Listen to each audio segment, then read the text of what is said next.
Hello, it is July 25th, 2021, and apparently about 15 months ago, as you can see, I beat Super Macho Man and Kid Dynamite Mike Tyson legitimately, back to back. It was a very long time ago, but I remember it like it was yesterday.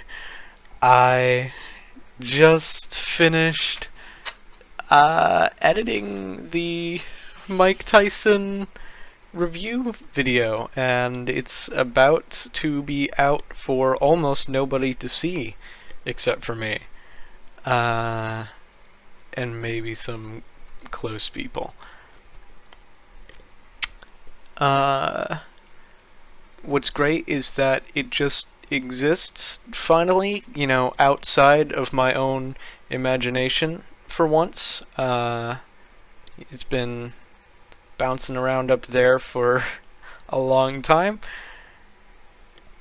and it was done pretty quickly. It only took me a couple nights. I'd guess like 6 hours total, which is what I want, because I never think that making one of these quickie videos about the game should be harder than actually playing the game, or take longer than actually playing the game. I don't know if I will continue to do these so-called podcasts that aren't really podcasts. I don't know if they're necessary, but this is what's happening for now, and we'll see what I want as I continue. However, I certainly feel like I have less to say this time, and it is possibly less necessary than last time. I said it all in the video, pretty much. I am romantically in love with Mike Tyson's Punch-Out. I think it's incredible that Mike Tyson's name and likeness is in such a major Nintendo game, first-party Nintendo game. He was an incredible final boss to fight, very exciting.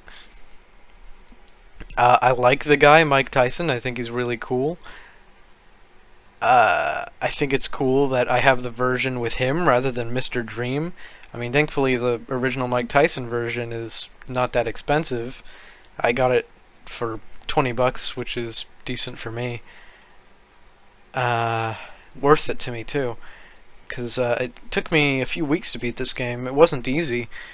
It was like 14 levels long. Really, really hard. Took a lot of practicing. Thankfully, there's a checkpoint system that's pretty liberal until the end.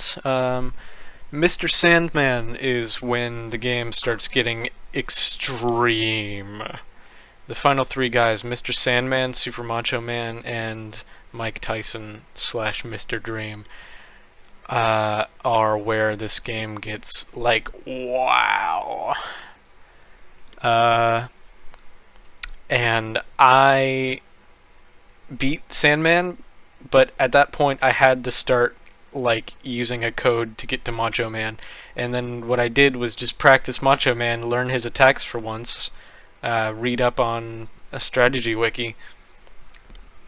And once I could beat Macho Man consistently, I went back and did the whole circuit legitimately, every fighter consecutively. And then once you beat Macho Man, you unlock a code that will take you back to Macho Man when you use it. And every defeat by Mike Tyson counts as an instant loss, so you need to use the code again that sends you back to Macho Man. And Macho Man is crazy. So is Mr. Sandman. People say that Mr. Sandman is the second strongest next to Tyson. I don't know about that. I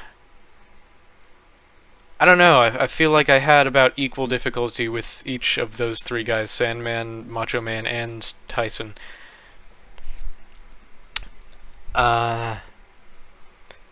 Sandman, there's only like pretty much one consistent strategy for him that is recommended for you to use. And so you have to get good at that one strategy to beat him. Macho Man is less predictable, and he has a really hard to counter whirly attack where he spins at you. And Mike Tyson, the thing about Mike Tyson is his hardest technique is when he just spams uppercuts at you for the first 90 seconds. All you have to do is dodge the uppercuts and survive, but if one hits you, it's an instant knockdown. So you're hit 3 times by those uppercuts, that's a game over. So the first 90 seconds is just survival. You can't even fight against him, just wait for him to stop using the uppercuts. Once that happens, it's a relatively straightforward battle from there. You should lower his health as much as you can in round 1, and then attempt to knock him down 3 times in round 2 for a TKO, a technical knockout. He's much less predictable in round 2, though. He won't instantly knock you down, but that's when he starts using all his abilities, not just the uppercuts. I was very excited when I beat this game. I actually, I took pictures of the screen, I left it on and showed it to people for a couple hours, and when I wasn't looking at it, I turned the TV off so the image wouldn't burn my screen. I just wanted people to look at it, look at the ending screen that you're seeing right now. Oh, you can see the Discord URL, can't you? No, that's a little embarrassing. I don't know. I just did that quickly. It doesn't really matter. What a scuffed podcast, am I right? Well, yeah, I have less to say. It's not as... Well, I was about to say it's not as grand of a game as Shadow of the Colossus, but that's not true. I freaking love this game. It's like... It has become my favorite NES game.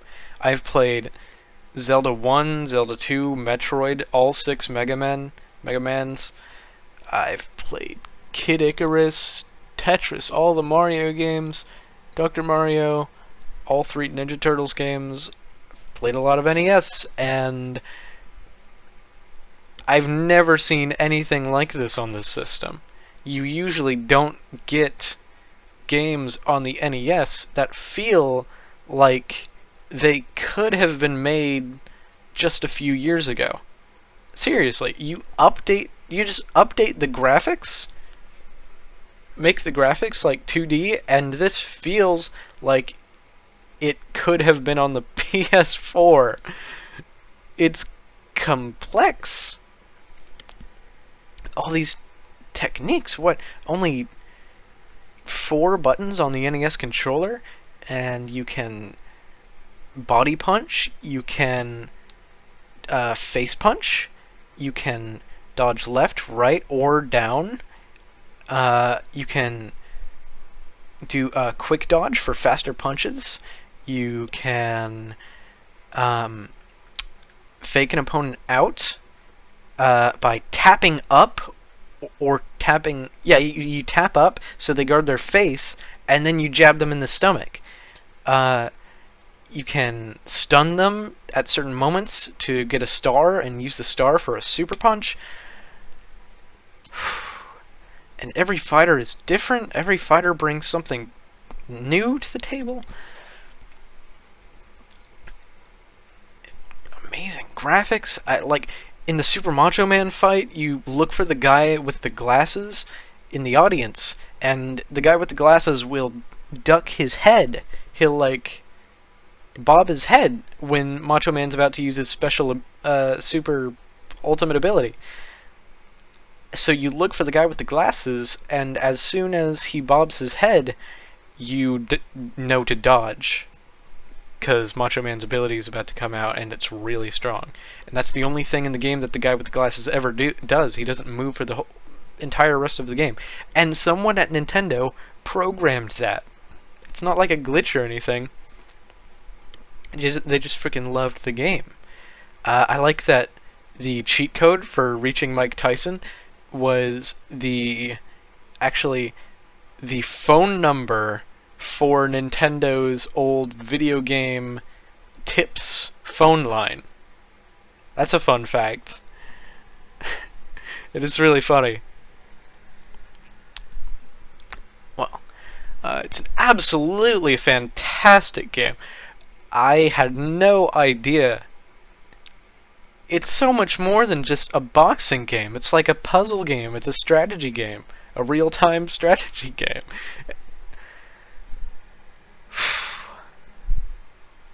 Much more than just a boxing game. It almost has nothing to do with sports. Almost nothing. I mean, it's not realistic boxing. It's just an amazing challenge.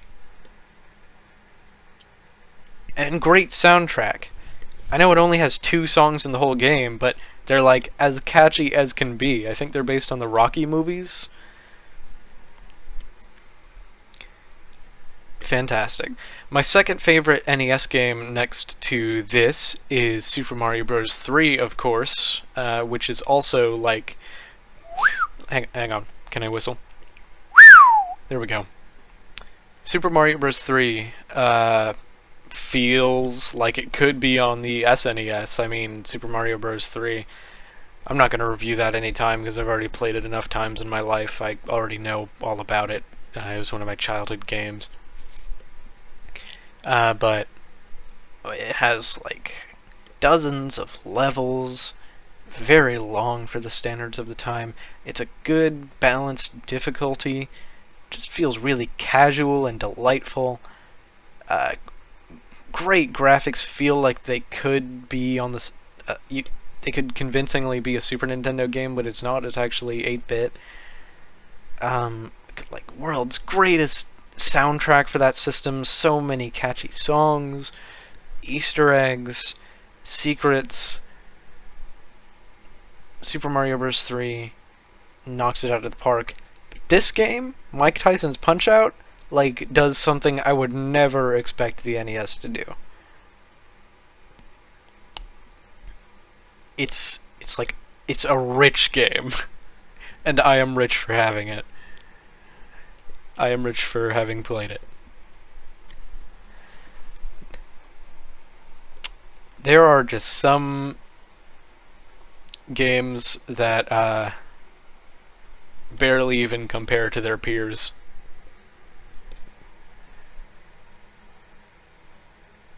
I am shocked when an NES game does something like this. A lot of NES games feel like chores. They feel like something you have to put up with because they're so dated. They're so imperfect. Like Dragon Quest 1 or the original Zelda or Ninja Gaiden. Good games, of course, but they feel like something you have to put up with in order to get to the end. This is not like that.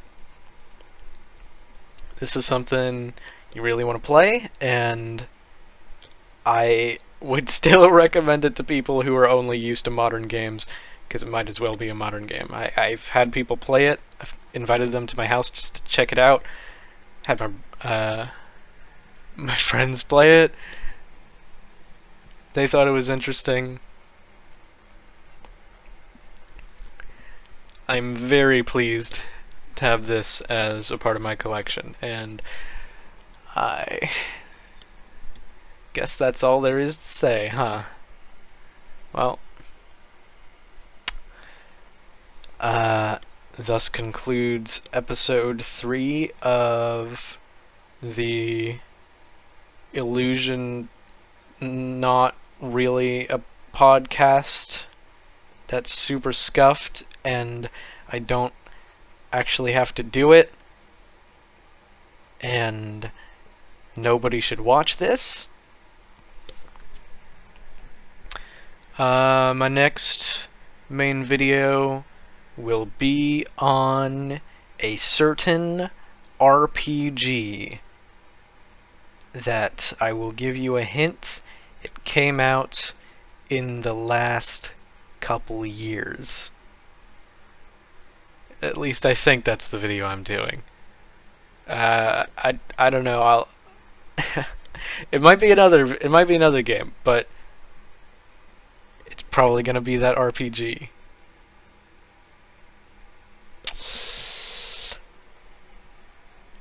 So, see you guys. I hope you enjoyed my Mike Tyson review. Yeah, one more thing. I was happy that I did better in the voiceover process in this one. It's not perfect. Nothing that I do is ever going to be perfect. But as long as it exists, that's all I need. I have succeeded in expressing my thoughts today. So I'm happy, and look out for that modern RPG review. And that's it. Look, I'm mousing over to the stop recording button. It's gonna happen.